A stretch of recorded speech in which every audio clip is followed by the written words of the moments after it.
Hi అండి, good evening. APSET 2024 మే 8 జరిగిన shift 1 electrical పేపర్లో ఇంకొక maths is common for all branches.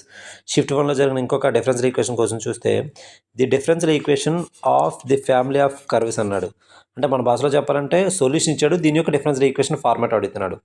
So ఇలా ఇచ్చేటప్పుడు ఏదైనా ఒక కర్వ్ లేదా ఒక సొల్యూషన్ ఇచ్చేటప్పుడు మనకి రివర్స్ ఇంజనీరింగ్ చేయాలంటే ఏం చేస్తామంటే నార్మల్గా differentiate both sides with respect to X, Y equals to ఎంఎక్స్ని both sides with respect to X మనం డిఫరెన్షియేట్ చేయడమేనండి.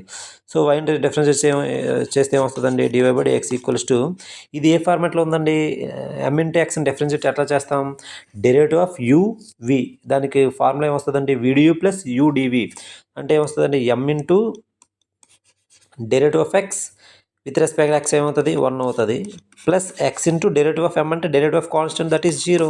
సో ఇది ఎట్లాగో 0 అయిపోద్ది. సో మనకు మిగిలింది ఏంటంటే ఇక్కడ dy by dx equals M ఉంటుంది.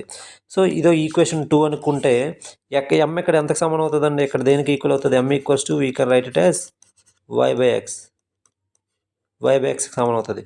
సో ఈక్వేషన్ 1 ఈక్వేషన్ 2 ఈక్వేట్ చేస్తే మనకు మిగిలింది ఏంటండి, dy by dx equals to Y by X. So Y by ఎక్స్ని ఇవతల సైడ్ తీసుకొస్తే ఏమవుతుందండి, dy by dx minus why by X equals to 0. So మనకి ఈ ఆప్షన్స్లో చూడడానికి ఈ ఫార్మాట్లో లేదు.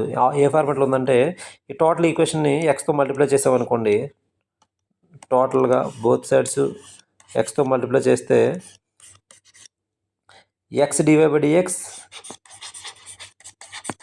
Minus y by x into x that is y equals to 0. ఇది మనకి గివెన్ ఆప్షన్లో అయితే కనిపిస్తుందండి ఈ ఫార్మాట్. Thank you.